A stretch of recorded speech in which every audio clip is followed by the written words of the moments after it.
آصف صاحب جو ہے نا یہ آئی ایس ایف کے ایک اس وقت بڑے ایکٹیو عہدیدار تھے، اور جس طرح کے عمران خان صاحب بڑے بھرپور انداز میں مسنگ پرسنس کے کاز کو پروپوگیٹ کرتے تھے، تو یہ بھی ہمیں کافی آگے آگے نظر آتے تھے. پھر انہوں نے آمنہ مسعود نجوہ صاحبہ کا بہت ساتھ دیا.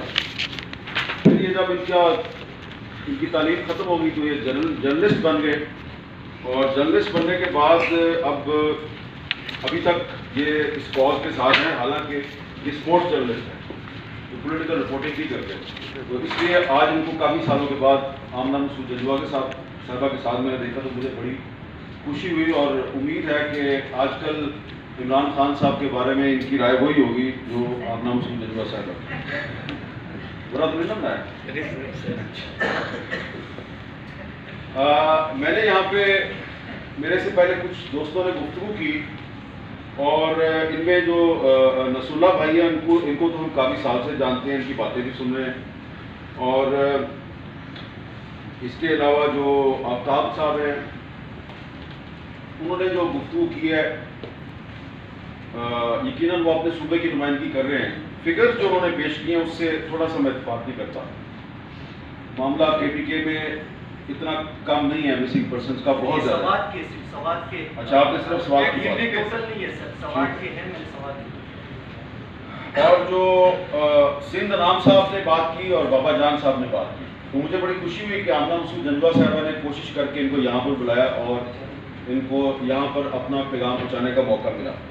اب میں اس موضوع پہ بہت بات کر سکتا ہوں، لیکن کیونکہ سینسرشپ کے حوالے سے بات ہو رہی ہے تو میں صرف اتنا ہی کہوں گا کہ ایک تو اچھی چیز یہ ہے کہ سینسرشپ کے باوجود ڈیفینس آف ہیومن رائٹس نے یہاں پر چاروں صوبوں سے اور گلگت بلتستان سے لوگوں کو اکٹھا کیا ہے. مجھے نہیں پتا کہ آپ نے آزاد کشمیر سے بھی کسی کو بلایا تھا یا نہیں بلایا تھا. اچھا، تو یہ مسئلہ پورے پاکستان کا ہے، ہر جگہ پہ کہیں پر لوگ ایکٹیو ہیں اور اس ایشو کو بہت بھرپور انداز میں ہائی لائٹ کرتے ہیں، کہیں پر لوگ ایکٹیو نہیں ہیں یا کوئی جو ایکٹیو ہے اس کی آواز جو ہے اس کو اسلام آباد تک پہنچنے میں کافی دیر لگتی ہے یا بڑی مشکلات کا سامنا کرنا پڑتا ہے. لیکن یہ ایک نیشنل ایشو ہے اور یہ پاکستان کے ہر صوبے میں اور ہر علاقے میں ہے. آمنہ مسعود نجوہ صاحبہ بڑی باہمت خاتون ہے، خود ان کو بھی نہیں پتا کہ یہ کتنی باہمت ہے، اس لیے کہ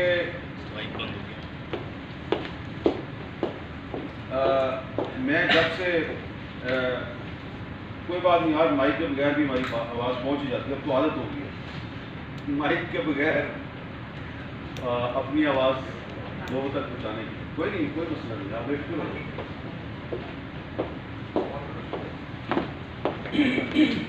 یہاں پر جو بات ہوئی نا نقاب پوش لوگوں کی اور بندوق بردار لوگوں کی، تو یہ نقاب پوش اور بندوق بردار میں یہ اتنے خطرناک نہیں ہیں.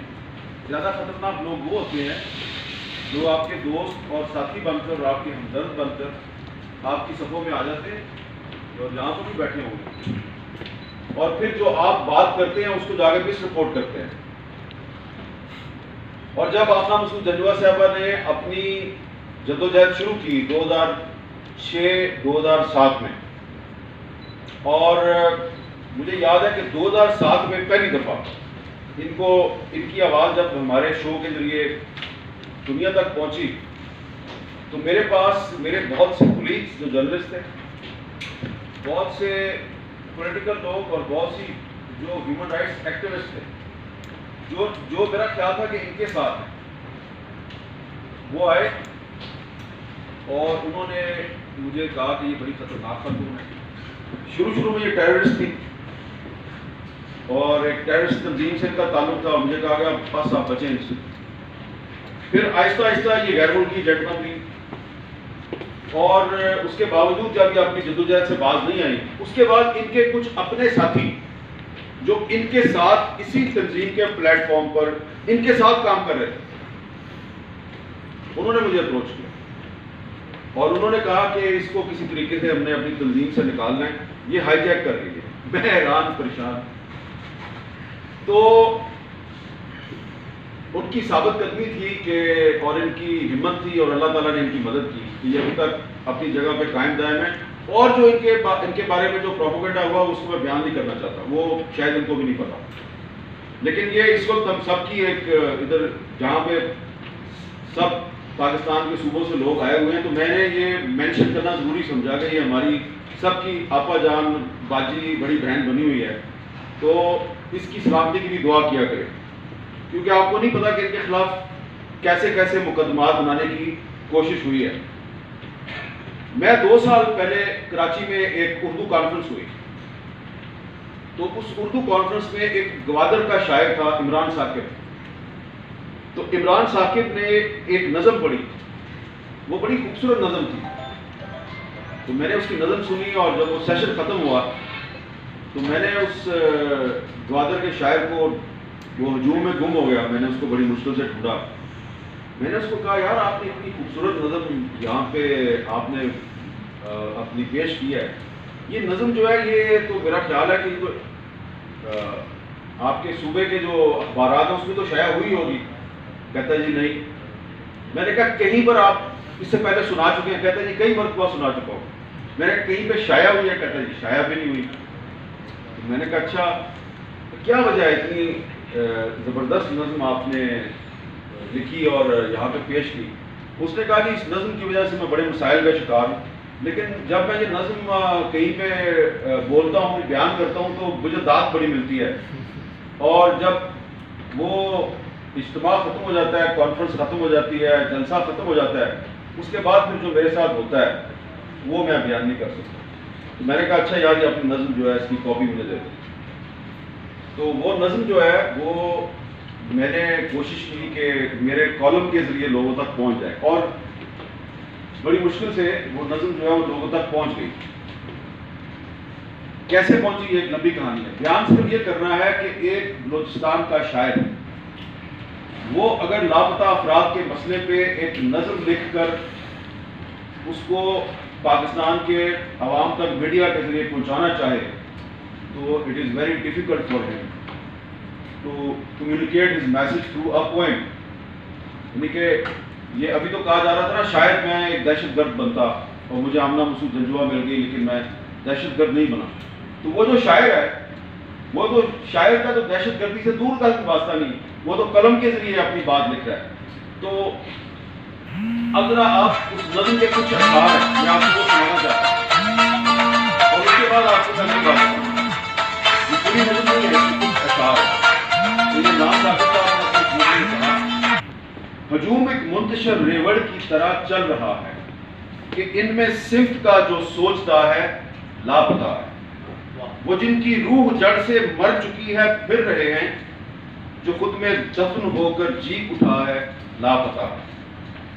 دعا عمرہ کی بر آتی ہے مانگے سے بھی پہلے، زمین پر جو غریبوں کا خدا ہے لاپتہ ہے۔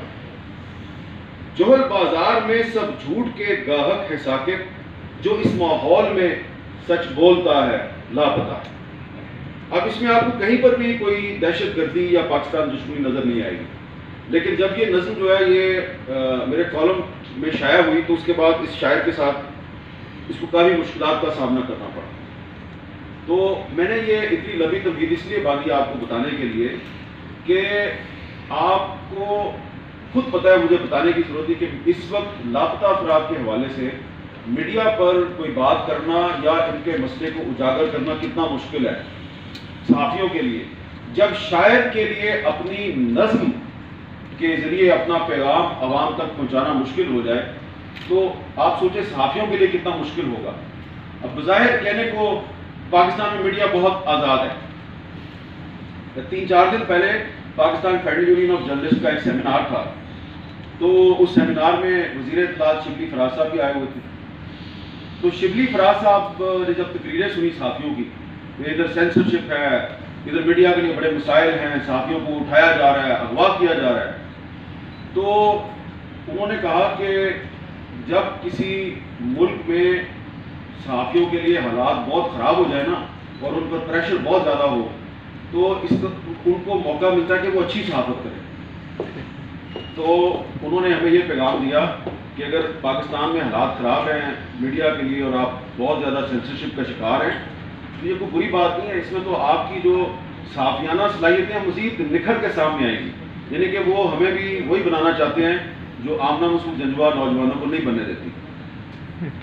اچھا، اب اس میں ایک لیٹسٹ واقعہ یہ ہے کہ میڈیا جو ہے وہ اس کے لیے کیا پرابلمز ہیں۔ ماضی کے تو میں آپ کو بہت سے واقعات بتا سکتا ہوں۔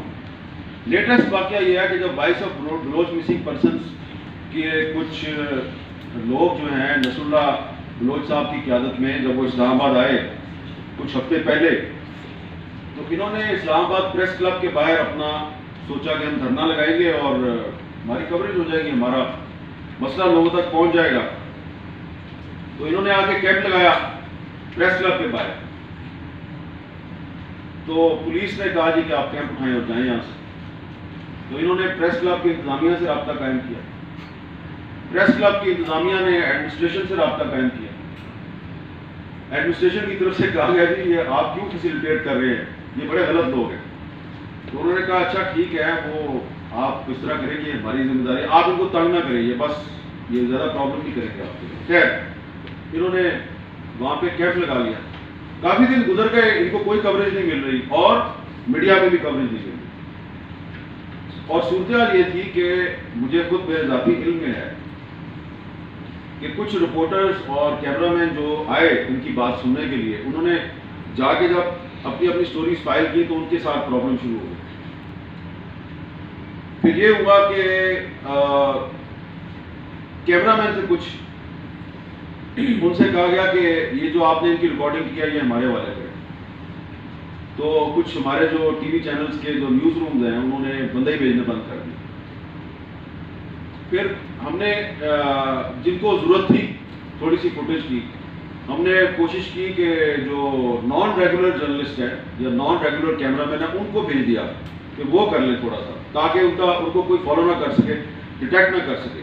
پھر جب انہوں نے ڈی چوک کی طرف مارچ شروع کیا تو پھر پولیس نے ان کو روکنے کی کوشش کی، اور ایک دفعہ پھر جو ہے وہ کہا گیا جی کہ ان کو آپ کوریج نہ دیں۔ حالانکہ یہ پاکستان کے دارالحکومت میں اس لیے آئے تھے کہ یہاں پر شاید پریشر کم ہوگا اور ان کی بات پہنچے گی، لیکن ان کی بات نہیں پہنچ رہی تھی۔ اس کے بعد کا جو مرحلہ ہے وہ زیادہ انٹرسٹنگ ہے، وہ اگر نصر اللہ بلوچ صاحب جو ہے وہ آپ کو خود ہی بتا دیں تو بہتر ہے۔ بہرحال انہوں نے کوشش کی کہ کچھ پولیٹیکل پارٹیز کے لوگ جو ہیں وہ آئیں اور وہ آ کے ان کی بات سنیں۔ جیسا کہ آمنہ مسعود جنجوہ صاحبہ نے بڑی کوشش کی کہ آج کچھ بڑی پولیٹیکل پارٹیز کے امپورٹنٹ لوگ جو ہیں وہ یہاں پہ آئیں۔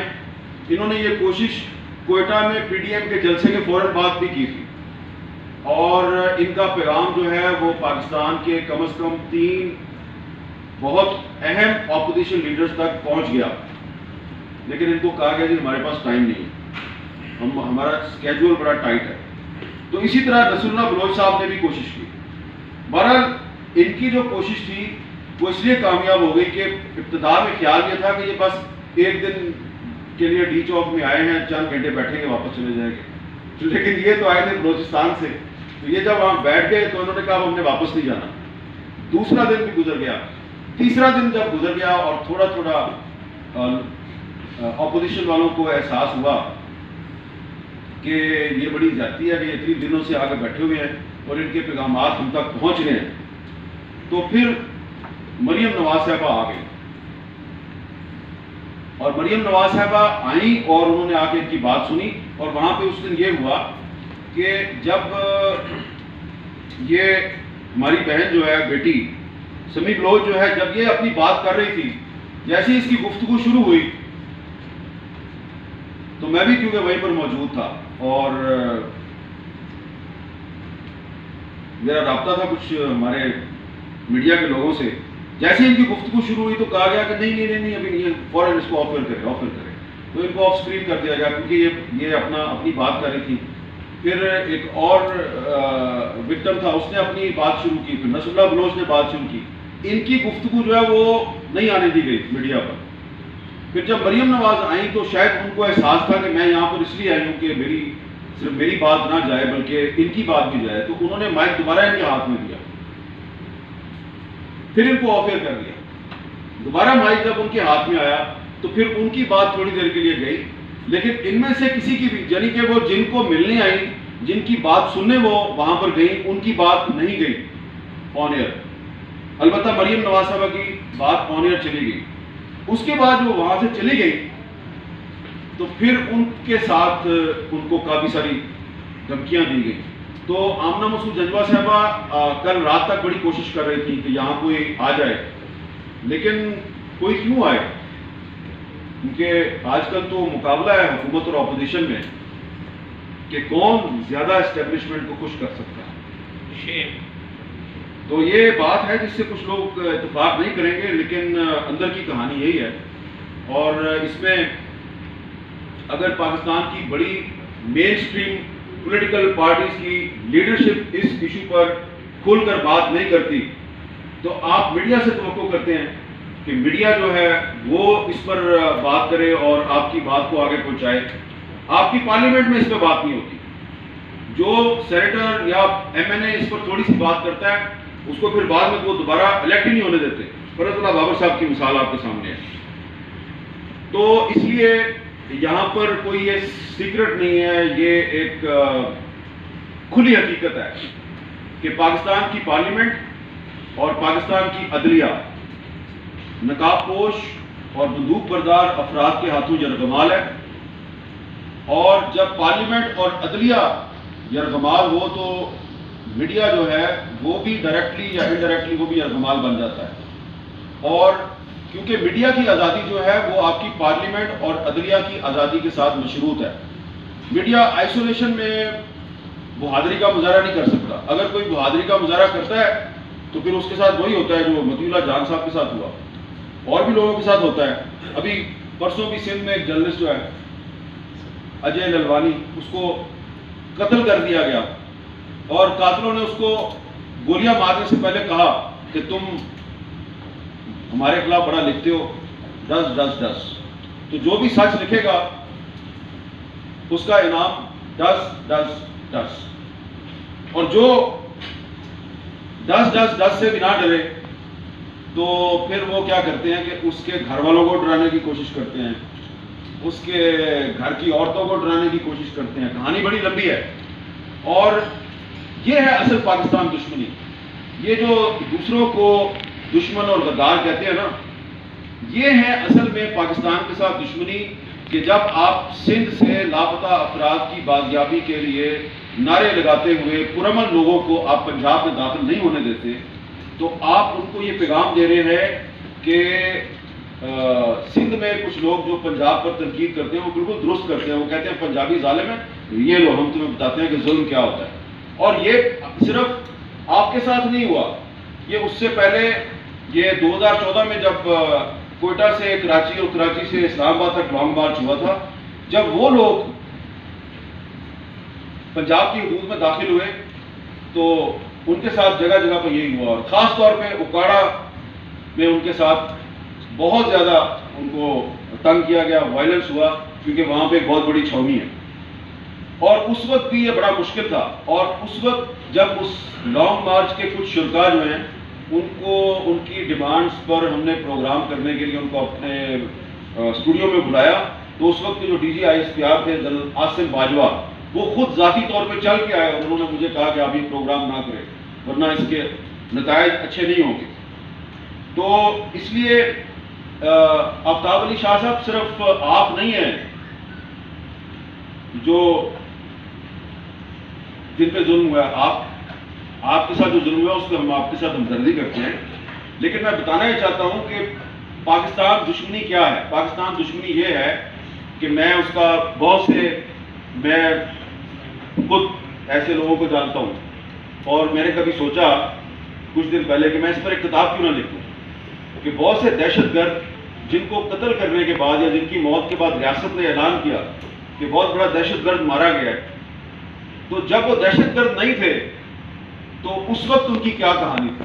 تو کم از کم 3-4 واقعات ایسے ہیں کہ میرے پاس تو ایویڈنس موجود ہے کہ وہ دہشت گرد کچھ سال پہلے چھوٹے چھوٹے بچے تھے, اسٹوڈنٹ تھے, اور میرے پروگرام میں ایک میر علی کا ایک چھوٹا سا بچہ تھا 13-14 سال کا, وہ اس کے گھر پہ ڈرون اٹیک ہوا تو اس کو بنو ہاسپٹل میں لایا گیا. عید کا دن تھا, عید کے دن اس کے گھر پر بمباری ہوئی.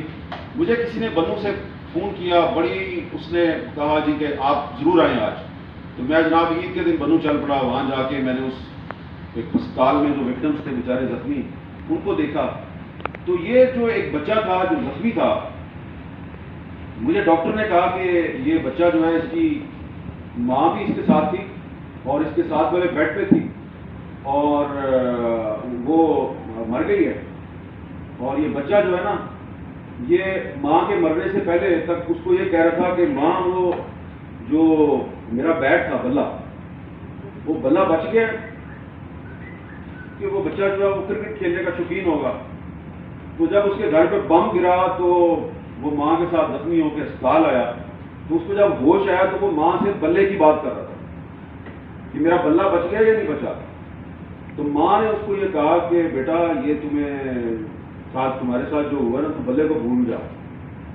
تو ایک قبائلی ہے اور تیری روایت یہ ہے کہ تیرے بزرگوں کی بھی یہی روایت تھی کہ جس نے تیرے گھر پہ بم مارا ہے تو نے اس کو بم مارنا, بس بلے بلے کو بھول جا. اور وہ ماں یہ الفاظ کہہ کے دنیا سے چلی گئی. اور وہ بچہ جو ہے نا, وہ پھر اس نے بلے کی بات بند کر دی اور وہ خاموش ہو گیا. اب ڈاکٹر نے مجھے کہا کہ یار آپ آ ہی گئے اگر اللہ کی طرف سے, تو اس بچے کو سمجھاؤ, یہ نہ کچھ کھاتا ہے نہ پیتا ہے. میں نے جناب اس بچے کے آگے مائک کر دیا, اس سے بات کرنے کی کوشش کی, پھر اس بچے کی کہانی سنائی. یہ نہیں بتایا جو میں نے ابھی آپ کو بتایا. اور اس کے بعد میں اس بچے کو بھول گیا. صرف 2 سال کے بعد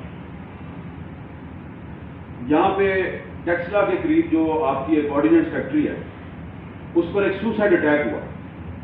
اور اس سوسائڈ اٹیک میں جو لوگ, اس میں بہت سے لوگ مارے گئے تھے, لیکن ایک اس میں یہ بچہ جو 2 سال کے بعد میرا خیال ہے 15-16 سال کا ہو گیا ہوگا, یہ بھی مارا گیا. تو اس کا جو سامان تھا, جو اس کی جیب تھی, اس میں سے کچھ چیزیں نکلیں. تو اس کے پاس ایک پرانا سا موبائل تھا. تو اس موبائل میں اس کے وہ جو پروگرام تھا, اس کا وہ کلپ تھا جس میں وہ میرے سے بات کر رہے ہیں. وہاں سے اس کی آئیڈینٹیفکیشن ہوئی. تو میرے پاس کچھ لوگ آئے جو تحقیقات کر رہے تھے. انہوں نے کہا جی وہ ہمیں وہ پروگرام کی پوری نقل چاہیے.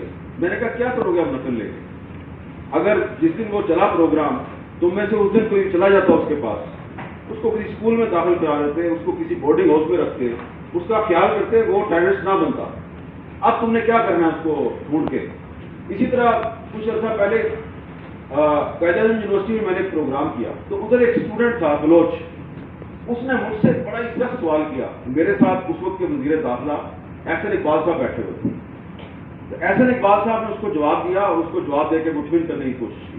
جب وہ پروگرام ختم ہو گیا تو وہ لڑکا میرے پاس آیا. اس لڑکے نے کہا کہ دیکھو یہ میرے لیے بڑا مشکل تھا کہ میں بلوچستان چھوڑ کے ادھر اسلام آباد میں آؤں اور یہاں پہ تعلیم حاصل کروں. میں نے پوری کوشش کی ہے کہ میں ٹیررسٹ نہ بنوں, اور اب میں نے ایم ایس سی بھی کر لینی ہے. ایم ایس سی کرنے کے بعد اگر مجھے نوکری نہیں ملے گی نا, تو میرے پہ بڑا دباؤ ہوگا کہ اب تم ہمیں جوائن کر دو. میں نے کہا یار تمہیں کون دباؤ ڈال رہا ہے؟ کہتے ہیں میرے دوست جن کے ساتھ میرا بچپن گزرا ہے, میں نے واپس تو اپنے علاقے میں جانا ہے نا, آئسولیشن میں تو نہیں رہنا. میں ساری عمر اسلام آباد میں تو رہ نہیں سکتا, نہ ہی میرے پاس اتنے پیسے ہیں. تو واپس تو میں نے جانا ہے. اگر نوکری نہیں ملے گی تو مجھے ان کو جوائن کرنا پڑے گا. کوئی 1.5 سال کے بعد وہ لڑکا مجھے دوبارہ ایک پروٹیسٹ میں ملا. بلوچ اسٹوڈنٹس کا پروٹیسٹ تھا پریس کلب کے باہر. اس نے کہا میں نے آپ کو آپ کے پروگرام میں کہا تھا نا کہ نوکری نہ ملی تو مجھے جوائن کرنا. مجھے نوکری نہیں ملی, 1.5 سال ہو گئے. میں نے اس کا نمبر لیا. تو 2-3 مہینے کے بعد میں نے اخبار میں اس کی خبر دیکھی, تصویر دیکھی, پتا چلا جی وہ بلوچستان میں اس کو مار دیا. بہت بڑا دہشت گرد جو ہے وہ گرفتار ہو گئے. تو یہ میں نے 2 مثالیں آپ کو بتائی ہیں کہ میڈیا یہی کر سکتا ہے کہ میڈیا نے جو کیا کہ جن لوگوں کو آپ کہتے ہیں کہ یہ جو لاپتہ افراد کے لواحقین ہیں, نعرے لگا رہے ہیں, مطالبات کر رہے ہیں, سڑک پر بیٹھے ہیں, دھرنا دیا ہوا ہے, یہ دہشت گرد ہیں, یہ سارے وہ لوگ ہیں جو افغانستان بھاگ گئے ہوئے ہیں, ان کے یہ جن لوگوں کی بازیابی کا مطالبہ کر رہے ہیں وہ سارے کے سارے دہشت گرد ہیں. تو اگر آپ کا یہ رویہ ہوگا اور آپ ان کی آواز دبانے کی کوشش کریں گے تو یہ ٹیررزم ختم نہیں ہوگا. اس لیے اگر آپ پاکستان سے محبت کرتے ہیں تو پاکستان سے محبت کا تقاضا یہ ہے کہ پاکستان کا آئین اس پر عمل درآمد کریں. آپ جب کسی پاکستانی شہری کو اٹھا کر غائب کرتے ہیں اور اس کو عدالت میں پیش نہیں کرتے تو آپ پاکستان کے آئین کی خلاف ورزی کرتے ہیں. جب آپ اس لاپتہ شخص کے اہل خانہ کی فریاد کو میڈیا پر نشر ہونے سے روکتے ہیں تو آپ پاکستان کے آئین کی خلاف ورزی کرتے ہیں، اور اس کے بعد جب آپ اس شخص کو ایک جعلی مقابلے میں قتل کر دیتے ہیں تو آپ پاکستان کے آئین کی خلاف ورزی کرتے ہیں۔ پھر جب اس لاپتہ شخص کا کوئی بھائی بہن بیٹا وہ پاکستان دشمن قوتوں کا ساتھی بن کر آپ پر حملہ کرتا ہے تو وہ حملہ آپ پر اس لیے کرتا ہے کہ آپ نے اس کو یہ کام کرنے کے لیے انگیخت کیا ہے۔ میں نے مجبور کا لفظ نہیں استعمال کرتا، مجبوری میں اور انگیخت میں فرق ہے۔ تو اس لیے یہ جو ایک صورتحال ہے، اس میں اگر میڈیا کو اگر آپ دبائیں گے کہ ان افراد کی لاپتہ افراد کے اہل خانہ کی بات کو دنیا تک نہ پہنچایا جائے تو اس سے پاکستان کا کوئی آپ بھلا نہیں کر رہے، پاکستان کے ساتھ دشمنی کر رہے ہیں۔ اور ہمارا جو میڈیا ہے اس کا ایک پرابلم اور بھی ہے، یہ بھی میں آپ کو بتانا چاہتا ہوں، اگر کسی کو میری بات بری لگے تو میں اس سے معذرت چاہتا ہوں۔ یہ جب ہم یہ لاپتہ افراد یا اسی طرح کے جو چھوٹے صوبوں کے ساتھ جو زیادتی ہوتی ہے اس کو جب ہم ہائی لائٹ کرتے ہیں تو صرف ریاستی ادارے ہمارے سے ناراض نہیں ہوتے، صرف ISI ناراض نہیں ہوتی، یہ جو ریاست کے خلاف لڑائی کرنے والے لوگ ہیں یہ بھی ناراض ہو جاتے ہیں۔ اب میں پریشان نہیں کرنا چاہتا کسی کو، لیکن یہ ایک فیکٹ ہے کہ جس سال میرے پر حملہ ہوا کراچی میں، اسی سال بلوچستان کا جو ایک سیپریٹسٹ لیڈر ہے ڈاکٹر اللہ نذر بلوچ، اس نے میرے خلاف ایک بڑا لمبا چوڑا بیان جاری کیا اور ایک اوپن لیٹر بھی جاری کیا، اور اس نے میرے پہ چارج شیٹ کیا لگائی۔ چارج شیٹ اس کی یہ تھی کہ یہ ڈاکٹر اللہ نذر بلوچ جو ہے یہ لاپتہ ڈاکٹر اللہ نذر بلوچ نے کہا کہ یہ جو حامد میر ہے یہ لاپتہ افراد کا مسئلہ اٹھاتا ہے، بلوچستان کے جو قوم پرست سیاستدان ہیں ان کو بڑی کوریج دے رہا ہے۔ یہ دراصل بلوچستان اور وفاق کے درمیان ایک پل بننے کی کوشش کر رہا ہے، اور اختر مینگل جیسے سیاستدان جو ہیں وہ اس کے ایجنٹ کا کردار ادا کر رہے ہیں، لہٰذا اس سے بچو۔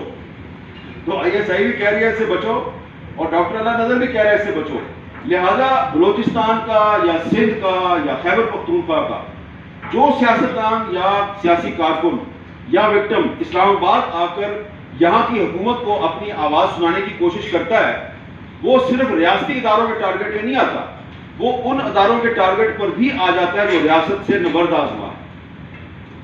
یہ بات جو ہے یہ سمجھنا بڑی ضروری ہے، اور مجھے بہت سے بلوچ سینیٹرز اور بلوچ اراکین قومی اسمبلی جو ہیں وہ کئی مرتبہ مجھے میسیج بتاتے ہیں کہ یہ دیکھیں کہ ہم نے اسمبلی میں تقریر کی بلوچستان کے رائٹس کے حوالے سے، لاپتہ افراد کے حوالے سے، ہمیں یہ تھریٹ آ رہے ہیں، تھریٹ وہ دے رہے ہیں جو ملیٹنٹ ہیں، وہ بھی تھریٹ دیتے ہیں اور یہ بھی تھریٹ دیتے ہیں۔ تو یہی صورتحال میڈیا کو بھی درپیش ہے۔ آپ دیکھ لیں کہ بلوچستان میں اس ایشو کو اتنی کوریج کیوں نہیں ملتی، اس لیے کہ وہاں پر ریاست بھی میڈیا کو دبانے کی کوشش کرتی ہے اور ملیٹنٹس بھی میڈیا کو دبانے کی کوشش کرتے ہیں۔ اور باقاعدہ ہم نے 2013 میں PFUJ نے ایک پوری رپورٹ چھاپی تھی کہ کس طرح سے جو پرو گورنمنٹ ملیٹنٹ آرگنائزیشن اور اینٹی اسٹیٹ ملیٹنٹ آرگنائزیشن ہیں انہوں نے صحافیوں کی ہٹ لسٹیں جاری کی ہوئی ہیں، اور ان ہٹ لسٹوں میں جن صحافیوں کے نام تھے ان کو مار بھی دیا گیا۔ اور اسی انویسٹیگیشن کے لیے جب میں خوزدار گیا تو خوزدار میں بھی مجھ پر پرو گورنمنٹ پرو اسٹیٹ ملیٹنٹس نے اٹیک کیا۔ تو اس لیے پاکستان میں آخر میں دوبارہ یہی بات کروں گا کہ پاکستان کا میڈیا جو ہے وہ اس قسم کے ایشوز کو اس وقت تک صحیح طریقے سے ہائی لائٹ نہیں کر سکتا جب تک پاکستان کی پارلیمنٹ اور پاکستان کی عدلیہ آزاد نہیں ہوگی۔ پاکستان کی پارلیمنٹ اس وقت آزاد ہوگی جب کم از کم اس پارلیمنٹ میں موجود اپوزیشن جو ہے وہ صرف عوام کے حقوق کے لیے آواز بلند کرے، عوام کو خوش کرنے کی کوشش کرے۔ اگر وہ بھی اپوزیشن بھی اگر صرف اسٹیبلشمنٹ کو خوش کرنے کے لیے آپس میں لڑے گی تو معاملہ جو ہے وہ مزید گمبھیر ہو جائے گا، اور کل کو ہمارے یہ بڑے بڑے سیاستدان جب یہ غائب ہوں گے تو ان کے لیے بھی کوئی آواز اٹھانے والا نہیں ہوگا۔ بہت بہت شکریہ۔